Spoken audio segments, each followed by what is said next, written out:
जोहार।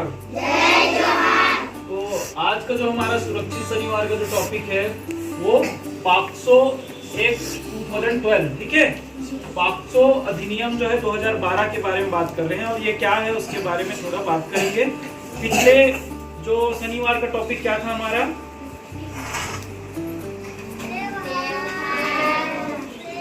इसको अगर नहीं बोल पा रहे हैं उसको बहुत लंबा चौड़ा ना, तो ये बोल सकते हैं कि त्योहारों से जो खतरा होता है उसके बारे में हमने पढ़े थे, बस इतना ही बोल सकते हैं ना।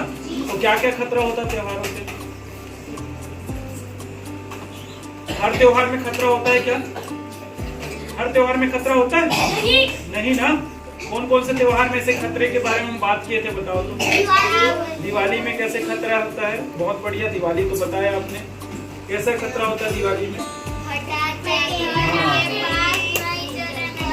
वेरी गुड, पटाखे घर के पास नहीं चलाना चाहिए। और हाँ, होली होली होली सुनो इधर, होली भी बोल रहे हैं। होली में कैसे भाई बताओ? हाँ, केमिकल रंग से। वेरी गुड, क्लैप करो यार इनके लिए। दूसरी कक्षा का बच्चा जो है इसको हमने एक हफ्ता पहले पढ़ाया था, है ना। और दूसरी कक्षा के बच्चा जो है दिवाली बोल रहे हैं, पटाखे से बोल रहे हैं, केमिकल रंग से बोल रहे हैं, है ना। तो हमने क्या पढ़े थे कि कोई कुछ जो त्योहार है उसमें जोखिम भरा होता है ना। आज का जो टॉपिक है पॉक्सो अधिनियम 2012। तो पॉक्सो अधिनियम 2012 क्या कहता है कि 18 वर्ष से कम उम्र के जो बच्चे होते हैं, अब इसमें बच्चे कहने का मतलब है कि 18 वर्ष से कम उम्र के लड़की भी हो सकते हैं और लड़के भी हो सकते हैं, है ना। ध्यान से सुनना इसको। लड़की और लड़कों के साथ अगर कोई दुर्व्यवहार होता है, दुर्व्यवहार कहने का मतलब है कि उनको ऐसा प्रताड़ित किया जाता है कि इस काम को करो, है ना, जबरदस्ती किया जाता है। वो लड़की भी हो सकता है और लड़के भी हो सकता है, ठीक है। अगर इस टाइप का दुर्व्यवहार किया जाता है जो हमें पसंद नहीं है ना, तो वो उस ये का संरक्षण करता है कौन? ये पॉक्सो अधिनियम जो है, ठीक है। पॉक्सो अधिनियम क्या कहता है कि 18 वर्ष से कम उम्र के जो बच्चे हैं, चाहे वो लड़की हो या लड़का हो, अगर उनके साथ कोई दुर्व्यवहार करता है, अगर कोई छेड़छाड़ करता है ना, तो उसका संरक्षण कौन करता है? पॉक्सो अधिनियम 2012। और ये ऐसा नहीं है कि आपको स्कूल्स में ही देखा जाता है, ये बहुत जगहों पे ये ऐसा देखने को मिलता है, ठीक है। जैसे हमारे घर साइड में हमारे, जैसे हमने पढ़ रहे थे, बुलिंग पढ़ रहे थे ना, बुलिंग पढ़ रहे थे ना। तो बुलिंग में क्या? डराना धमकाना, मतलब डरा करके धमका करके हमसे कुछ गलत कृत्य करते हैं, ठीक है। तो इस प्रकार का भी काम क्या किसके अंतर्गत आता है? ये पॉक्सो के अंतर्गत आता है।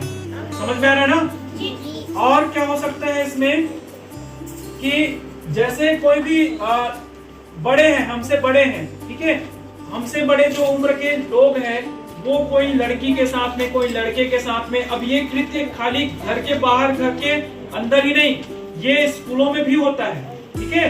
टीचर भी ऐसा है कि बैड टच और गुड टच, मतलब आप लोग को इसका अर्पण के तहत इसको और एक दिन और बता देंगे कि गुड टच क्या है, बैड टच क्या है, ठीक है।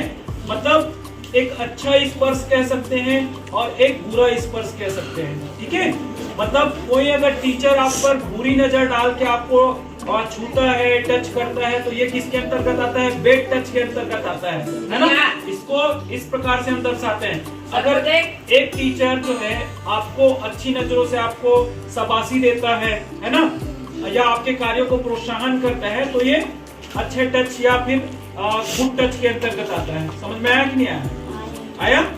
तो अगर आप ये और कहाँ हो सकता है, जैसे हम हॉस्पिटल जाते हैं तो डॉक्टर जो होते हैं हमारे अंगों को छूता है।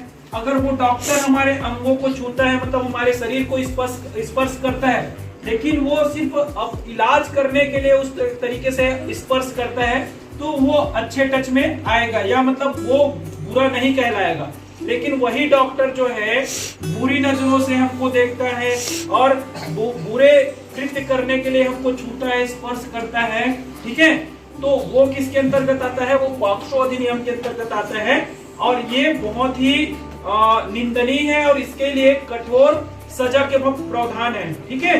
इसके लिए भी 10 साल का, 20 साल का, 3 साल का, 5 साल का, 6 साल का सजा है इसके लिए। अगर आपके साथ भी कोई डॉक्टर ऐसा करते हैं तो आपके जो भी विश्वसनीय है, विश्वसनीय कहने का मतलब आप जिस पर भरोसा कर सकते हैं, तो सबसे ज्यादा भरोसा किस पर करते हैं हम? अपने मम्मी, अपने पापा पर। करते हैं कि नहीं करते हैं? तो ये चीजें अगर आपके साथ होता है तो आपको किसके साथ शेयर करना है, मतलब आपको किसको बताना है? अपने मम्मी या पापा को, कि इस डॉक्टर ने हमको गलत नजरिए से या गलत कृत्य करने के लिए हमको छुआ या हमारे साथ ऐसा दुर्व्यवहार किया। समझ में आया कि नहीं आया? आया? और कौन कर सकता है? आपके टीचर के द्वारा भी ये काम किया जा सकता है। ठीक है, कोई टीचर अच्छे होते हैं, कोई टीचर जो होते हैं बुरे भी होते हैं। ठीक है, तो कोई टीचर के द्वारा अगर ऐसा भी किया जाता है तो बिल्कुल आपके जो विश्वसनीय टीचर है या आप पर आपको जिस पर भरोसा है उसको क्या कर सकते हैं, हम बता सकते हैं कि इस टीचर ने हमारे साथ ऐसा ऐसा किया है। समझ में आया? दूसरा और कहाँ हो सकता है? पुलिस वाले भी हमारे साथ ऐसा दुर्व्यवहार कर सकते हैं। समझ में आया? पुलिस वाले भी अपने वर्दी का फायदा उठा के, है ना, या ऐसे कृत्य करते हैं और ऐसे कृत्य सामने भी आते हैं। ठीक है, हम जो पढ़ रहे हैं ये गुड टच बैड टच समझ में आ रहा है ना? मतलब कुछ जो लोग होते हैं हमारे शरीर पर जबरदस्ती टाइप का अपने हाथ फेरते रहते हैं, छूते हैं, है ना, जो हमें पसंद नहीं है। वो हमारे घर के व्यक्ति भी हो सकते हैं, लेकिन घर के व्यक्ति हमारे अच्छाई के लिए हमको शाबाशी देते हैं और कुछ करते हैं ना, तो वो सब चीज इसके अंतर्गत आएगा। लेकिन बैड टच क्या होता है कि लोगों के छूने से पता चल जाता है कि वो हमारे अच्छाई के लिए कर रहे हैं या हमारे बुराई के लिए कर रहे हैं। समझ में आया? समझ में आया कि नहीं आया? तो इसके लिए आपके साथ अगर ऐसा होता है, कभी दुर्व्यवहार अगर होता है, तो इसके लिए आप स्थानीय थाने के बाल कल्याण पुलिस अधिकारी को सूचना दे सकते हैं। दूसरा, 100 नंबर या 112 नंबर पर डायल करके भी इसकी सूचना आप दे सकते हैं। समझ में आया? और मैंने बताया था 1098 किसका है? चाइल्ड हेल्पलाइन है ना, चाइल्ड हेल्पलाइन होती है। यहाँ पर अगर फोन करते हैं तो ये बच्चे से जुड़ी समस्याएं जो है ना, यहाँ पर सुनी जाती है। तो यहाँ पर भी आप बता सकते हैं अगर ऐसा आपके साथ होता है। ठीक है, समझ में आया?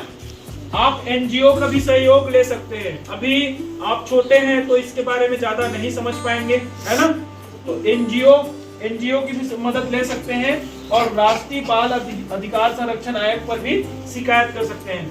अब ध्यान रखना कि आपके साथ कोई गलत व्यवहार करते हैं, है ना, आपको कहीं बुरी नजरों से कोई देखते हैं तो उसके बारे में अपने घर वालों को जरूर बताओ।